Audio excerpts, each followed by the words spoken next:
There will never be a point in your life where it's the right time to do a great thing. If you're waiting for that perfect moment, that perfect timing, it's not going to happen. You know what you have to do? You have to create the perfect time and the perfect opportunity and the perfect situation. That a lot of people become comfortable. They stop growing. They stop wanting anything. They become satisfied. People getting ready to go to jobs that they don't like. Jobs that are making them sick. You see, when you're not pursuing your goal, you are literally committing spiritual suicide.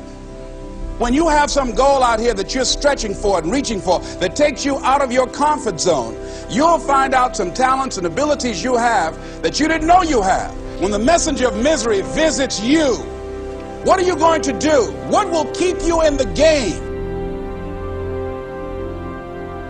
There are things that you think you'll never need to know, that you may only need to know one time in your life, but that could save your life because you had that knowledge. Unless you attempt to do something beyond that which you've already mastered, you will never grow. What is it that you looked at some point in time and you decided that you couldn't do it, that you talk yourself out of it?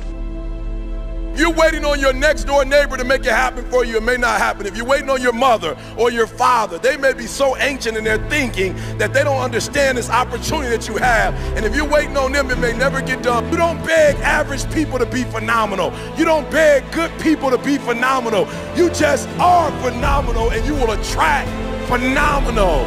What reason can you remember that you can call on, that you can reach on, that can make you get back up? Find that reason. If you're not where you are, if you're not where you want to be, if you don't have what you want to have, if you're not where you think you should be at this particular place, it has nothing to do with the system, but it has everything to do with the fact that you're not making the sacrifice.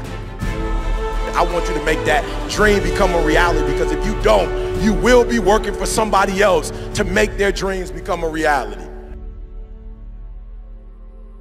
Everybody is against you or don't believe in you no more. And let me tell you something, that's a lonely feeling. It's a lonely feeling, particularly people that you're doing it for.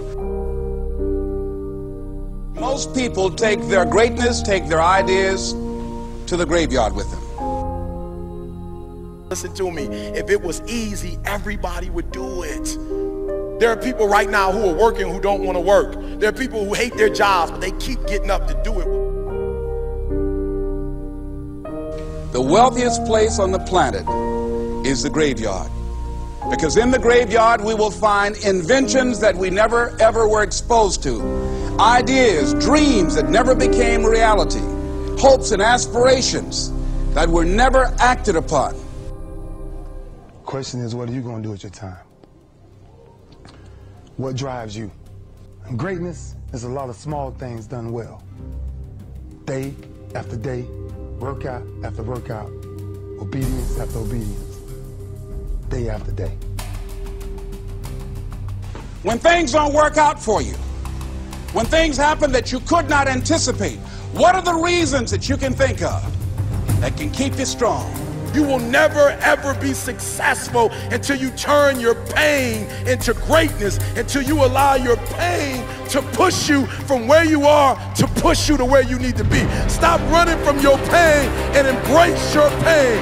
Your pain is going to be a part of your prize, a part of your product. I challenge you to push yourself. See, it's easy to be on the bottom. It doesn't take any effort to be a loser. It doesn't take any motivation, any drive in order to stay down there on a low level. But it calls on everything in you. You have to harness your will to say, I'm going to challenge myself. I mean that what you did last week don't count.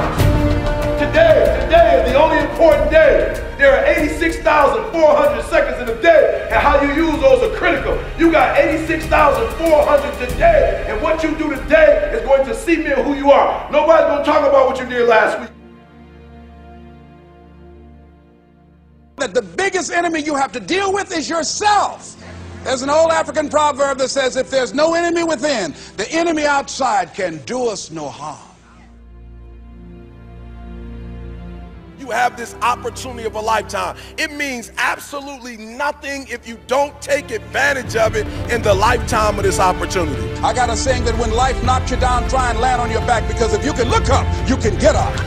If you want a thing bad enough to go out and fight for it, to work day and night for it, to give up your time, your peace, and your sleep for it, if all that you dream and scheme is about it, and life seems useless and worthless without it. See, it's time now. If you want to make this your decade, you've got to start saying yes to your life. You've got to start saying yes to your dreams, yes to your unfolding future, yes to your potential, as opposed to saying no. When you die, die on E. Leave no dream left behind, guys. Leave no opportunity left behind. When you leave this earth, accomplish every single thing you can accomplish. Listen to me, you're going to be here one day, but you'll never get here if you give up, if you give in, if you quit. And finally, guys, you got to want to succeed as bad as you want to breathe.